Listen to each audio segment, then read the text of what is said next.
es la parte buena, con todo lo que ya hemos aprendido, pues vamos a ver que los proinflamatorios van a ser la parte más esencial que vamos a tener para la activación de toda la parte del shock séptico. ¿Por qué? Porque acá vamos a hacer algo diferente, que en teoría ya lo han visto en fisiología vascular, que a través de la autofagia vamos a tener la activación del óxido nítrico. Y entonces el óxido nítrico, que era en la fisiología vascular, un potente vasodilatador local, ¿ya? Local. Es decir, donde empecemos a tener, ¿cuál era la definición de shock?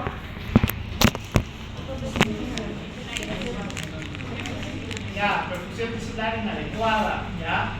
Entonces, donde tengamos una perfusión tisular inadecuada asociada a un shock séptico, vamos a tener un potente vasodilatador con el óxido nítrico cuando empezamos a tener la autofagia a través de los neutrófilos, ¿ya? Entonces, ¿cuál sería el problema de la vasodilatación en el caso del shock séptico? Porque el óxido nítrico sería un problema. Si bien vamos a hacer un proceso de retroalimentación positiva, esto lo que está buscando es que tengamos mayor permeabilidad vascular, lo incrementemos. ¿Cuál va a ser el problema si tenemos un shock? Tendría que ser totalmente lo contrario, una vasoconstricción. ¿Para qué? Para aumentar el flujo y que llegue a todos los tejidos y así no tengamos una perfusión tisular inadecuada, ¿ya? Entonces, ¿cómo vamos a estimular la gran salida de óxido nítrico? Esto va a hacer que la perfusión tisular inadecuada sea aún mayor, hablando del shock séptico. Porque cuando estamos en sepsis, no llegamos a este proceso de vasodilatación por óxido nítrico. Simplemente se queda en los proinflamatorios, principalmente las proteasas. También a través del factor de necrosis tumoral alfa, a diferencia de la sepsis, vamos a tener la activación del óxido nítrico, ¿ya?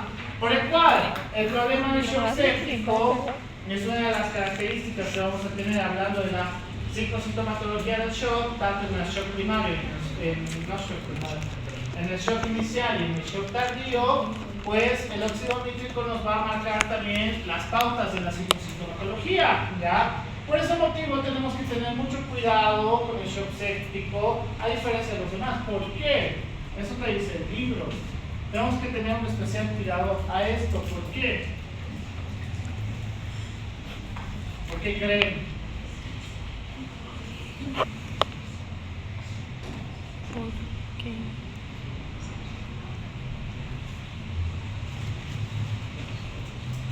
Porque en el shock cardiogénico, ¿qué tengo que hacer?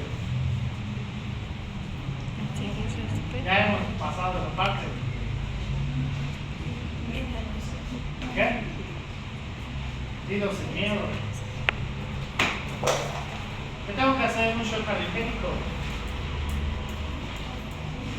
Ya hemos llevado sobre el anterior. No está mal, depende. Si es un infarto agudo del miocardio, si es una arritmia, pues le voy a dar antiarrítmicos, anticoagulantes, etcétera, etcétera, ¿verdad? Es decir, la acción va a estar relacionada con una reacción aguda, precisamente, sobre todo en el infarto.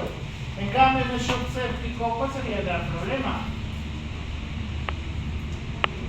Si bien no es un proceso agudo como tal, no, es para llegar a un shock séptico tendría que pasar por lo menos 3 días. Entonces, el problema de esta formación va a ser bastante agresivo, ya es bastante agresivo. ¿Por qué? ¿Por qué llegaríamos a un shock séptico?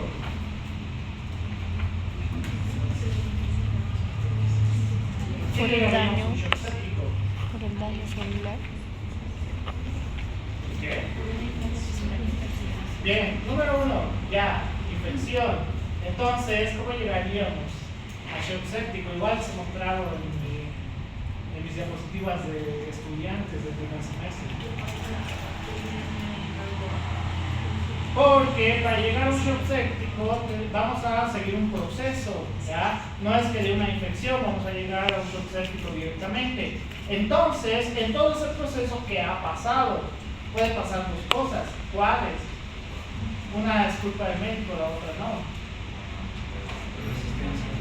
Bien, uno, resistencia a los antibióticos. Esa no es culpa del médico, que se intenta con un antibiótico que aparentemente es sensible y resulta que de todas maneras se vuelve resistente, pues tratar de intentar con la segunda, tercera, cuarta, quinta línea, ¿ya? ¿Cuál sería el error del médico? Que sí lo veo frecuentemente. Ya se ha dicho más. Uno, que no sepa utilizar los antibióticos. ¿A qué me refiero con eso?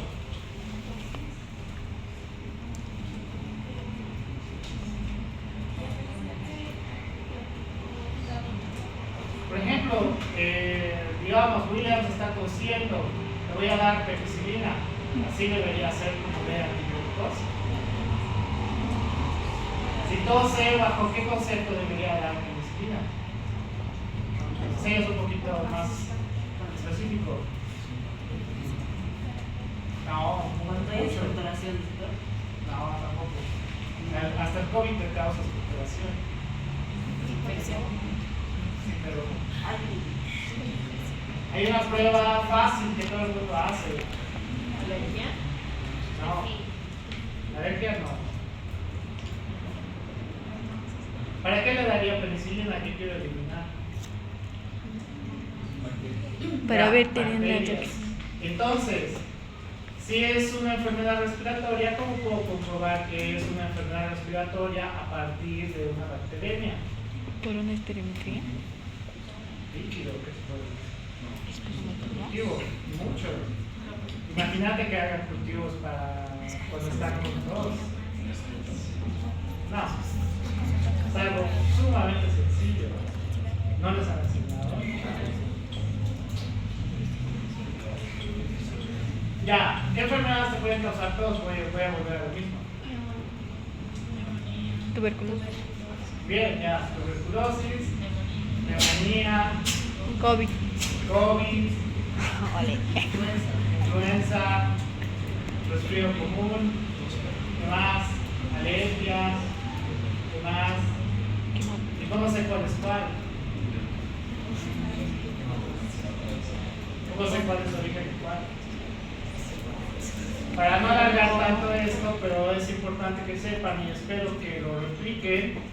Cuando quiero saber que es a partir de una bacteria, va a presentar una característica que es faringoamigdalitis cultácea, ¿ya?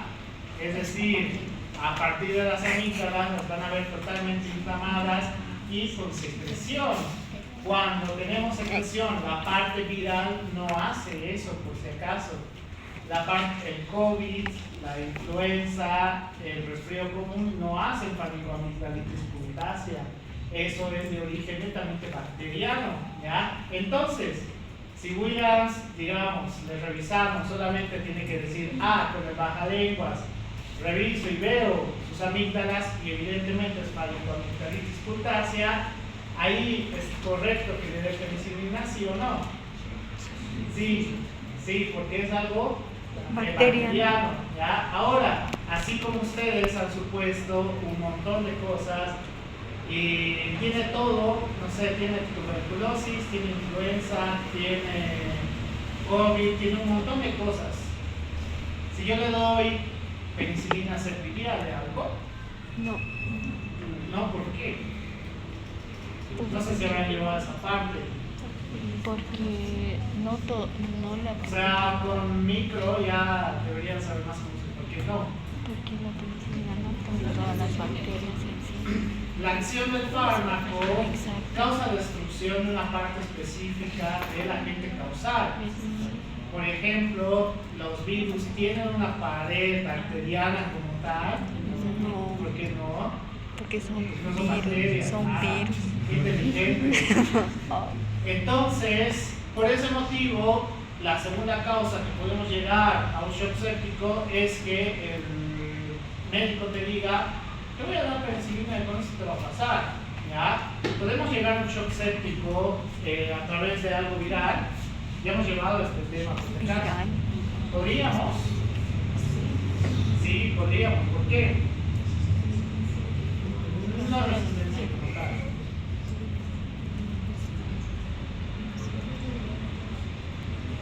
¿Qué podríamos dar para COVID, por ejemplo? Que les han dado todo, les han dado para COVID. Una amoxicilina parece. Todo. Desparasitante de caballos, todo le han dado. ¿Qué podría dar para los virus? ¿Qué sería lógico dar para los virus? Antivirales. Antivirales o antirretrovirales. ¿Ya? Con eso basta y sobra. Entonces, tenemos que tener mucho cuidado al momento de hablar del shock séptico. Tenemos que tener mucho cuidado. ¿Por qué? Si no es un problema de resistencia como tal, entonces, ¿qué podría ser la segunda causa? No el paciente. Aunque no es mala idea. Puede ser que el paciente le hayamos recetado amoxicilina en comprimidos y dice, me tomo 2, ya me siento bien, entonces ya no necesito tomar porque encima es caro. Eso puede influenciar a que lleguemos a un shock séptico. ¿Sí? ¿Cómo? ¿Por qué resistencia? Si es que han llevado eso en micro o en fármaco. Por el consumo. ¿Por qué no se completó? ¿Sería más una reinfección? No exactamente. Porque no. Es que sí, por eso no completó. No, pero está aquí. ¿Sería qué?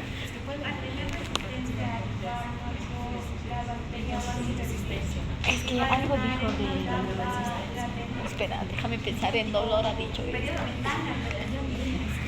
Y después del tiempo va a proliferar hasta que la infección no va a ceder. Si tiene mala suerte voy a dar fármaco 2, ya me han dicho eso, así que los voy a apalear a base de antibióticos. Si es que no les han explicado, no está lejos a la explicación de su compañera, pero ¿por qué damos por 5 días? ¿Por qué damos por 3 días? ¿Por qué damos por 7 días? ¿Por qué damos por 14 días?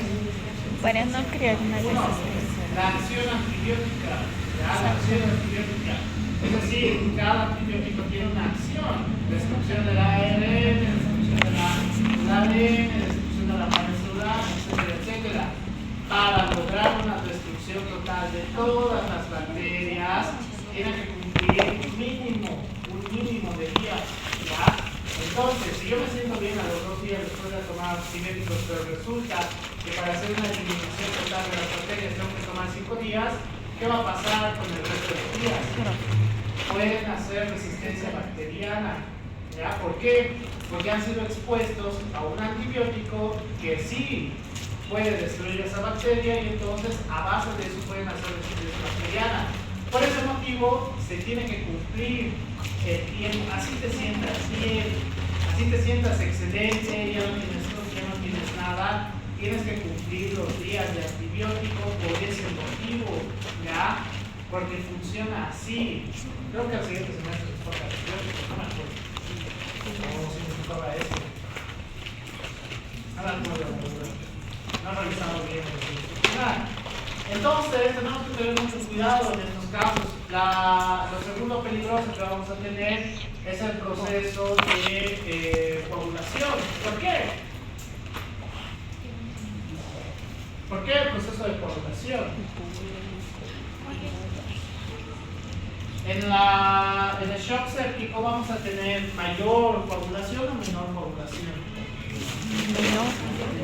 Menor coagulación. Menor, mayor, ¿quién dice más? Es menor. Séptico, inflamación. ¿Quién dice mayor coagulación? Levante la mano. Yo no digo ¿Quién dice menor coagulación? Levante la mano. Es mayor coagulación. Era uno de los problemas que teníamos en el COVID. Por eso les daban aspirina. Porque estos pacientes sí hacían una reacción muy similar a la sepsis. Llegaban prácticamente a través de toda la cascada de coagulación y hacíamos un factor de coagulación mucho mayor en comparación con otras enfermedades virales. ¿Ya? Entonces, El problema de la coagulación, ¿cuál sería? Es esencial entendiendo la definición de shock. ¿Cuál sería?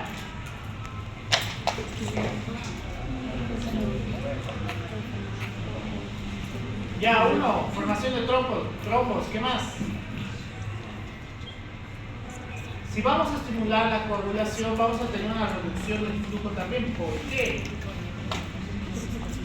No obstrucción precisamente, sino que al tener mayor formación de unión de los glóbulos rojos como tal y todos los factores de la coagulación, pues esto reduce el flujo. Entonces, si tenemos una reducción del flujo, ¿qué va a pasar en un shock séptico?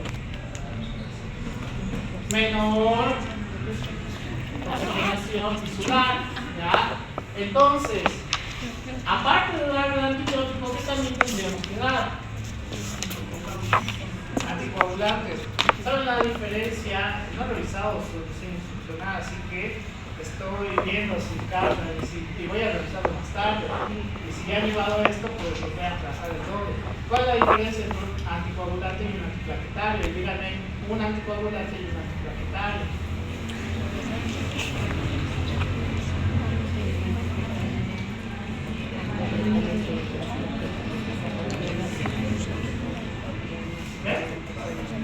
Ya, anticoagulante o warfarina. ¿Cómo funciona?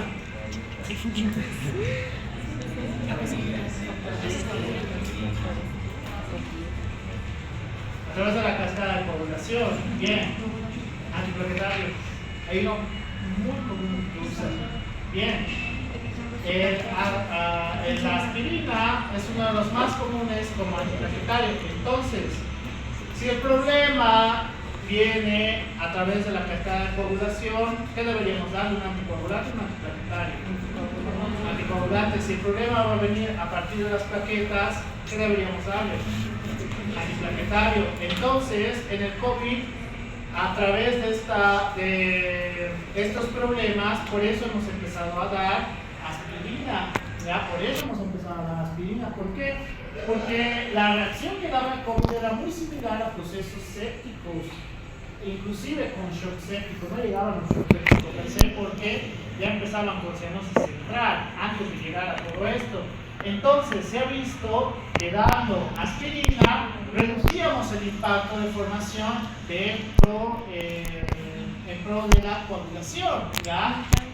¿Por qué? Porque necesitamos que no haya tanto estímulo hacia la coagulación para que el flujo incremente, ¿ya? Porque aparte de los trombos, etcétera, etcétera, esto también va a reducir el flujo. Entonces, a partir de esto, eliminando toda esta parte, vamos a tener una mayor capacidad de incrementar el flujo, ¿ya? Por ese motivo tenemos que tener mucho cuidado con los pacientes con shock séptico, no solamente pensar en los antibióticos, sino que si ya estamos en un proceso en el cual se ha estimulado la cascada de la coagulación o a través de un estímulo para incrementar la cantidad de plaquetas como tal, pues esto sí o sí va a hacer una reducción del flujo, por el cual si reduce el flujo no estás cambiando nada.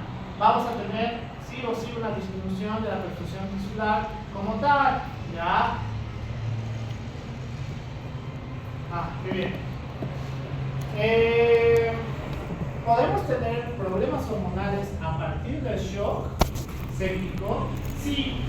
¿Bajo qué conceptos? A través de la neurohipófisis y a través de la neurohipófisis vamos a tener dos principales alteraciones que va a ser esa CTH. Activador. Hormona, bien, hormona. Hormona. No hormona liberadora. Hormona. Hormona adreno. Corticotrópica. Hormona adrenocorticotropina. Que esta va a ir hacia la glándula suprarrenal. ¿Ya? La glándula suprarrenal. Entonces, ¿qué es la parte más importante para la glándula suprarrenal? Dos como tal. La noradrenalina y la adrenalina y el cortisol, ¿ya? La hormona del estrés. Entonces, hablando de la neurohipófisis, ¿qué pasaría si estimulamos mayor cantidad de salida de noradrenalina y adrenalina como tal? ¿Qué? ¿Les han enseñado funciona a través de las hormonas la noradrenalina y la adrenalina, ¿no ve?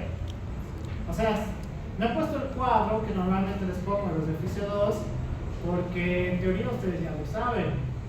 ¿Cómo es? ¿Cómo funciona? No está marcador. ¿Cómo es? ¿Cómo funciona?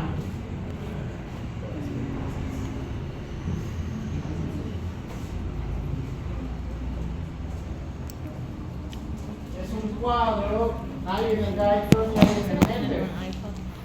Es un cuadro que te dice noradrenalina y adrenalina, en la cual va hacia abajo y aquí tensión arterial sistólica, tensión arterial diastólica, gasto cardíaco, frecuencia cardíaca, alteraciones vasculares, locales, etcétera, etcétera. ¿Cómo funciona la adrenalina y la noradrenalina? ¿Cuál funciona más en el gasto cardíaco? ¿Cuál funciona más en la frecuencia cardíaca? ¿Cuál funciona más en la presión arterial? ¿Cuál funciona más a nivel vascular, local? ¿Cómo es? Ya no puedo hacer dos.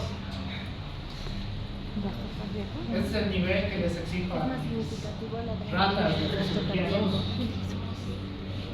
En la adrenalina, el gasto cardíaco. ¿Cómo es? En el gasto cardíaco, la adrenalina.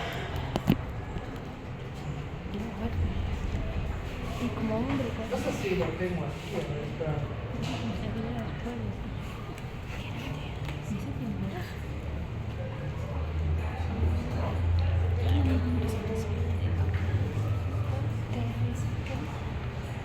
¿Fue pasado? ¿No lo pasado? No me acuerdo.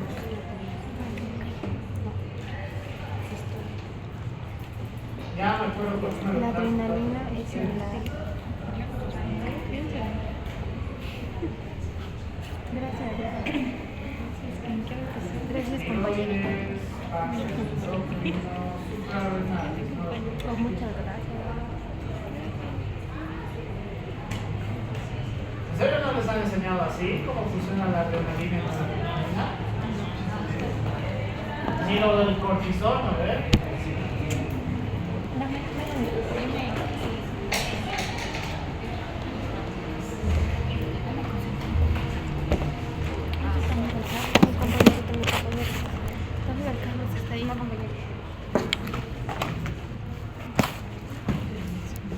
Uso dos plataformas.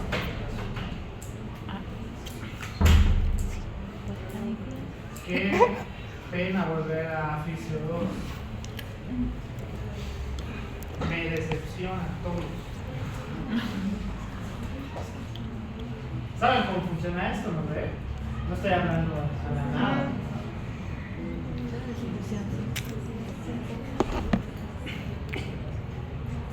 A ver, ¿saben cómo funciona esto, no ve? Porque el colesterol es la punta esencial tanto para las hormonas pulmonares, tanto femeninas como masculinas, como las hormonas suprarrenales. ¿No ven? ¿Seguros? Porque va a entrar a su examen. ¿Están seguros, no ves? De lo que me están diciendo. Porque es difícil esto si no lo saben. ¿Qué está hablando? ¿Ves? Aldosterona, recién aquí viene andrógeno, cortisol y al final catecolaminas. Ya. Entonces, como ustedes sabrán de la secreción a través de la glándula suprarrenal, vamos a tener dos salidas de catecolaminas como tal, que va a ser la noradrenalina y la adrenalina. ¿Qué es lo curioso? Ambos van a tener sus alteraciones, tanto en la elevación de la presión sanguínea, en el aumento del gasto cardíaco, elevación del índice metabólico, esto es el que me faltaba, dilatación bronquial, inhibición intestinal, gluconeogénesis, glucogenólisis, hiperglucemia, excitabilidad del sistema nervioso central, lipólisis y ácidos grasos libres. ¿Ambos actúan para todo? Sí, exactamente, ambos actúan para todo. Pero ¿cuál es la diferencia? Por ejemplo, la noradrenalina va a tener mayor efectividad en la elevación de la presión sanguínea, a diferencia de la adrenalina. En el caso del gasto cardíaco, la adrenalina lo incrementa mucho más en comparación a la noradrenalina, ¿ya? La adrenalina va a ser sumamente esencial para la dilatación bronquial e inhibición intestinal, y todas estas van a ir a través de la excreción urinaria, ¿ya? Entonces, las funciones que vamos a tener a través de, hormonalmente hablando, a través de la noradrenalina y a través de la adrenalina son amplias. No solamente se queda en lo que ustedes me han dicho, es elevación de la presión arterial y elevación del gasto cardíaco. Sí, pero cada uno hace diferentes cosas. Por eso hay una activación de ambas. En la parte de las zonas de la glándula suprarrenal, no hay una zona específica que te diga activación de adrenalina y activación de noradrenalina, sino que a través de la formación de catecolaminas, pues vamos a tener la secreción de ambas, pero vamos a tener mayor secreción en caso necesitemos mayor estímulo para una acción en específico, ¿ya? Entonces, si necesito que se incremente la presión arterial, ¿cuál catecolamina sería más esencial? La noradrenalina. Si necesito que se incremente el gasto cardíaco, ¿cuál necesitaría mi organismo? La adrenalina. Entonces, nuestro organismo no es que va a sacar solo adrenalina o solo noradrenalina, sino que vamos a tener la secreción de ambos, pero vamos a tener en mayor cantidad adrenalina si es que necesitamos un aumento del gasto cardíaco, o si necesitamos elevación de la presión sanguínea, pues mayor cantidad de noradrenalina. ¿Ya? ¿Mejor? Ahora está mejor. ¿Ahora entiende cómo funciona la noradrenalina y la adrenalina? Bien, ahora voy a tener que explicarles cómo funciona el cortisol, porque al parecer no lo saben. La hormona del estrés tiene todas estas funciones, ¿ya? No solamente es sacar desgranos en la cara o hacer que se incremente la frecuencia cardíaca, como algunos de ustedes me han dicho. Primero, en la parte muscular vamos a tener una acción antianabólica, vamos a tener una acción catabólica de los aminoácidos, que esto va a influir en la parte hepática para la gluconeogénesis y la glucogenólisis.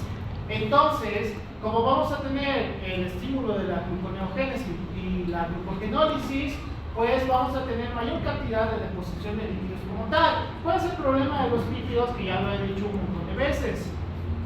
Formación, o no era ustedes, formación de ácidos grasos libres, ¿ya? Ácidos grasos libres. Y habíamos visto que a partir de la formación de ácidos grasos libres, acá podemos tener un sinfín de problemas, ya un sinfín de problemas. Entonces, a partir de esto podemos tener un incremento de la secreción de insulina. ¿Por qué? Porque a partir de la salida de ácidos grasos libres, supongo que han llevado gastrointestinal y en la función hepática, ustedes sabrán que a partir de los ácidos grasos libres podemos tener incremento de la glucosa también. ¿No ven? ¿No ven? Ya, supongamos que todos sabemos bien. Tenemos un incremento de la glucosa. Entonces, este incremento de la glucosa a partir de los ácidos grasos libres, ¿qué va a pasar a nivel pancreático? Sobre todo con el páncreas endocrino. Mayor cantidad de secreción de insulina para contrarrestarlo. Entonces, el aumento de la producción de insulina también va a causar un estímulo tanto a la parte ósea. ¿Por qué? Porque acá vamos a tener la resorción, escuchen bien, resorción de la matriz ósea. ¿Saben cuál es la diferencia entre resorción y reabsorción ósea? ¿No ven?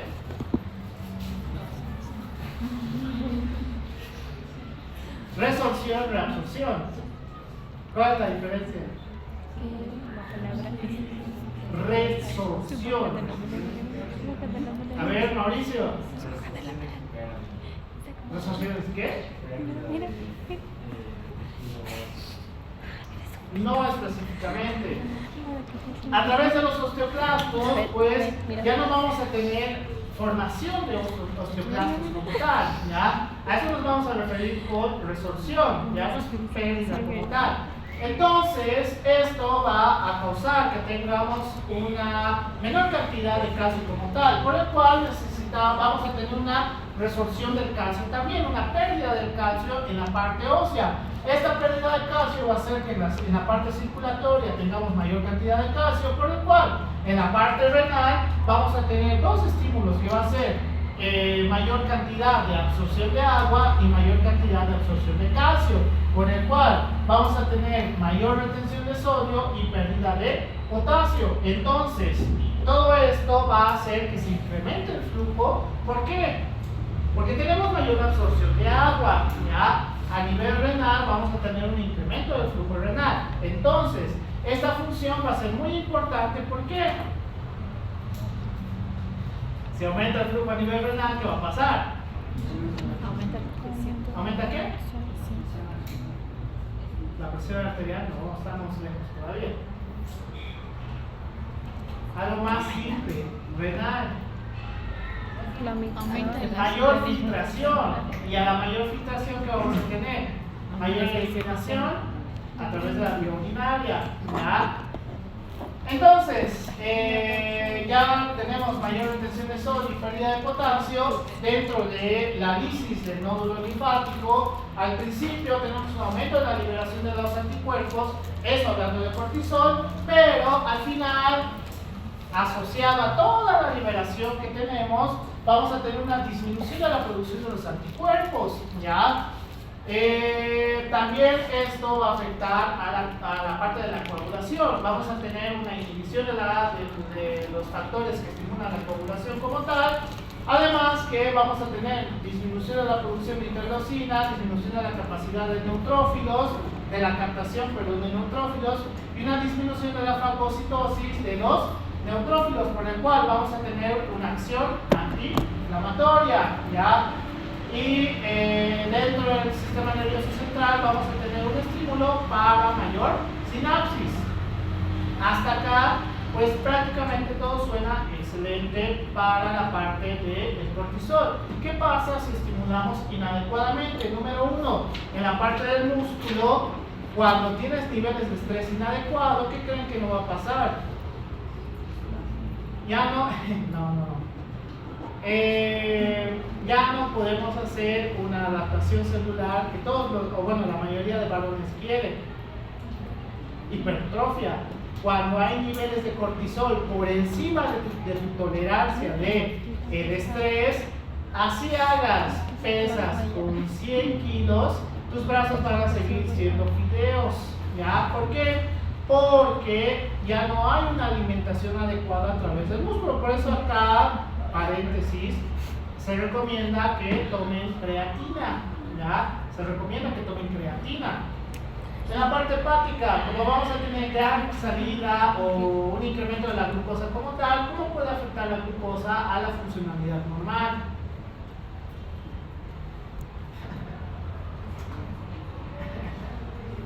Mátenme, por favor.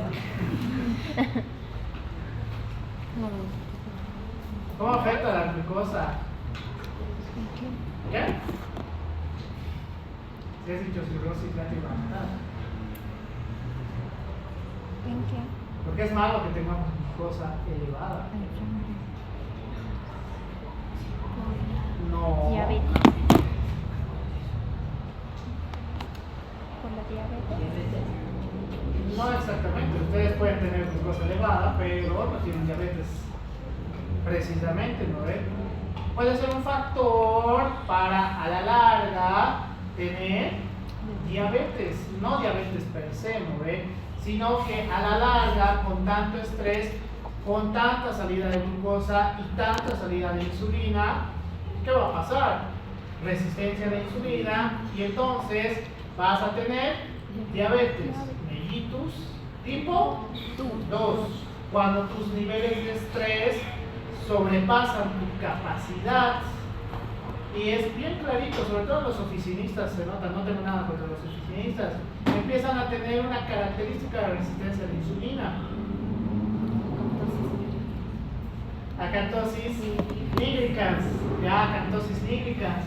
En la parte ósea, la resorción de calcio es tan agresiva que empiezan a tener una disminución abrupta del calcio a nivel óseo. Y entonces, ¿qué te puede causar? Bien, osteoporosis a partir de niveles de estrés inadecuado. No significa que si esta semana, que es de exámenes, supongamos, ya tienen osteoporosis, no funciona así, sino que es una vida de por lo menos 2-3 años de lleno de estrés, ¿ya? A nivel renal, con la salida excesiva del calcio y la absorción de calcio a través de la vía renal, ¿qué creen que puede pasar?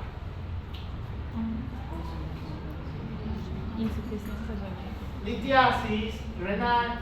¿Por qué? Porque tenemos gran cantidad de absorción de calcio, entonces podemos tener litiasis renal. O como a mis alumnos les he enseñado, asociado con genética, pues podemos tener tal cual un riñón petrificado con tanta absorción del calcio. Eso ya es raro, Lo común es que tengan litiasis renal, ¿ya? Entonces, ¿cuál es el problema cuando sobrepasas tu capacidad de estrés asociado al sistema inmunológico? ¿Qué es lo que ocurre en la mayoría de ustedes? Todos vienen con barrijo, ¿por qué? Por la disminución. Porque ante cualquier infección van a empezar con la sintomatología de esa infección. Influenza, resfrío común, no sé, ELAS, etcétera, ¿ya? Todos empiezan a enfermarse. ¿Por qué? Porque cuando sobrepasas tu capacidad de cortisol, empieza a ya no formar la defensa de los glóbulos blancos como tal, ya una disminución de la proliferación. Entonces, por ese motivo, todos ustedes cuando ya sobrepasan, sobre todo los que estaban en su primera semana de hospital, pues los veían totalmente enfermos. ¿Por qué? Porque sus niveles de estrés ya estaban por encima de lo que ustedes pueden tolerar. Vamos a tener, al inicio tendríamos una acción antiinflamatoria, pero cuando sobrepasas tu capacidad del estrés, haces una acción proinflamatoria. Entonces, cuando ustedes están por encima de su capacidad del estrés, ¿qué pasa? Todos están chapositos, todos están rojizos, no sé si se habrán dado cuenta. No han dormido, están rojizos, están chapositos, y asociado a esto, en vez de tener la acción antialérgica, empiezan a tener mayor generación de acné. Y lo peor, asociado a ustedes para que me entiendan, en vez de tener un incremento de la sinapsis, hay una disminución de la sinapsis, por el cual se desvelan toda la noche y no han entendido nada del tema, porque el cortisol ha sobrepasado su capacidad y ya estamos en la parte mala del cortisol. Entonces, todo esto que es positivo se vuelve negativo, una retroalimentación negativa, ya una retroalimentación negativa constante. ¿Cuándo se va a acabar la retroalimentación? La causa cuando dejes de estresarte. Si te estresa la universidad, ¿cuándo va a acabar tu estrés? ¿Cuándo va a acabar? Nunca. No creo. Entonces, por ese motivo, la parte hormonal también puede afectar a la parte del shock séptico, como te dice el libro. Pero primero tienen que saber esto. Les han enseñado de esta manera el cortisol y la noradrenalina y la adrenalina. No. ¿Sí? ¿Qué ha hecho así? Para que me expliquen más. Sí, nos han enseñado no, del cortisol. Del cortisol sí habla, pero no así. Claro, con Laura, que tú la entiendas. Otros, supongo que no. Dime, ¿tú le quieres defender? ¿Quién? Entonces, dentro de la característica de la neurohipófisis, vamos a tener la secreción de vasopresina, o también llamado la ADH. ya, la hormona Que tiene antidiurética. apoyo de clase Entonces, todos estos van a ser sumamente importantes. ¿Para qué? ¿Para qué hay la activación de la hormona antidiurética?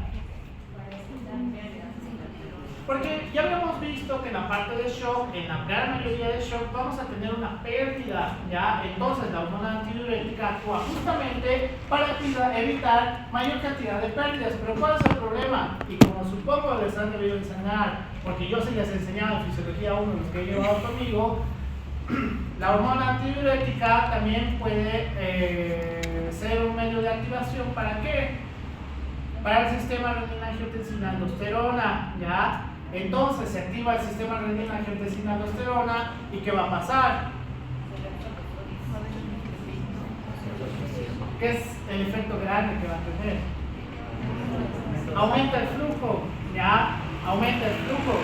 Entonces la acción de vasoconstricción que podemos tener recién va a empezar a partir de la angiotensina 2, ¿ya?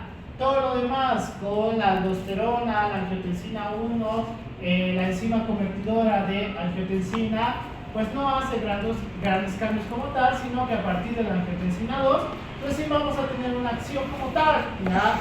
Entonces, cuando tengamos los receptores de angiotensina 2, todas las vías, tanto de la vasopresina, el sistema renina-angiotensina-aldosterona, la activación de las hormonas suprarrenales, vamos a tener mayor cantidad de calcio. Ya habíamos visto por qué, mayor cantidad de calcio. Entonces, este calcio va a hacer que tengamos vasoconstricción, por el cual toda esta vía se activa en el shock séptico. ¿Para qué? Para vasoconstricción. ¿Por qué? ¿Tienes otra agua? Porque necesitamos incrementar el flujo. Necesitamos incrementar el flujo. Pero ¿cuál es el problema en el shock séptico? Los anteriores dos, los proinflamatorios, la parte de la coagulación, no hacen que se active de una manera adecuada toda esta vía, ¿ya? No se va a activar de una manera adecuada. Entonces es un proceso de retroalimentación positiva constante, y por el cual el paciente nunca va a mejorar si no lo ayudamos de una manera externa, ya sea dándole antiinflamatorios, dándole antibióticos, dándole anticoagulantes, etcétera, etcétera. Entonces, la apoptosis que vamos a tener a partir de las células dendríticas de los linfocitos B y T nos dice, ya me acordé de lo que era esto, podemos tener un trastorno genético relacionado con mayor cantidad de probabilidad de tener shock séptico. ¿Sí? ¿Cómo?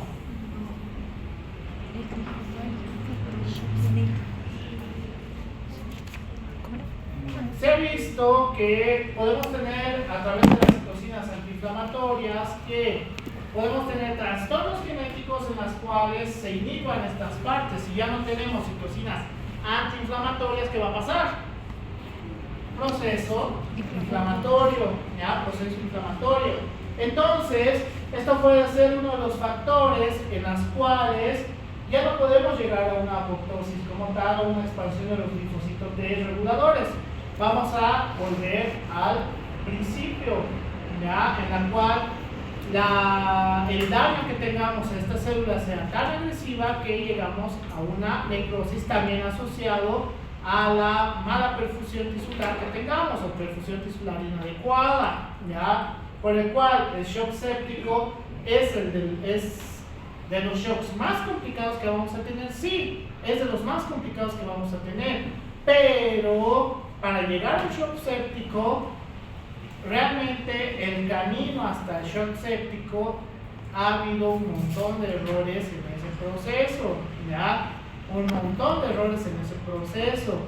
Puede ser de parte del paciente, puede ser que ha tenido tan mala suerte y que tiene una bacteria multidrogo resistente, o que el médico no ha sabido dar el antibiótico adecuado según los criterios internacionales. Ese es el problema del shock séptico. Es complicado, es complicadísimo, porque hay que darle un montón de cosas a este paciente. Entonces tenemos que hacer una evaluación clínica adecuada, una evaluación de laboratorio adecuada y un tratamiento adecuado. No les voy a explicar el SOFA ni el Quick SOFA porque eso es para terapia intensiva. El doctor Patricio les explica a sus residentes y a mí me han explicado en el internado.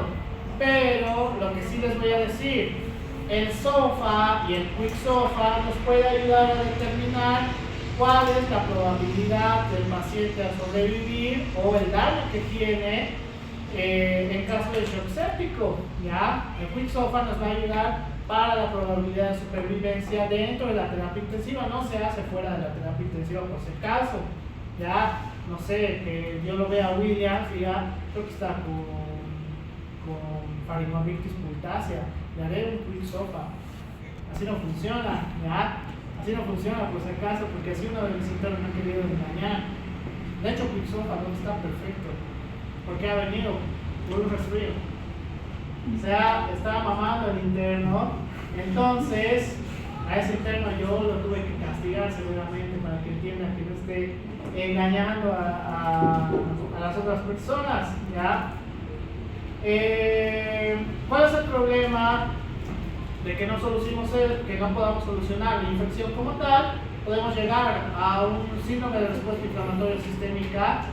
El foco de infección, si no logramos identificar dónde está el foco de infección, podemos llegar a un shock séptico como tal, ¿ya? Por lo cual, determinar la función orgánica a través del SOFA es lo que podemos hacer, sobre todo con terapia intensiva, ¿ya? Porque ya les he dicho cuál es el criterio, qué tenemos que hacer cuando un paciente tiene shock, cualquier tipo de shock que tenga. Administrar fluidos. Transferirlo a terapia intensiva porque es grave el shock, es sumamente grave y es sumamente complicado.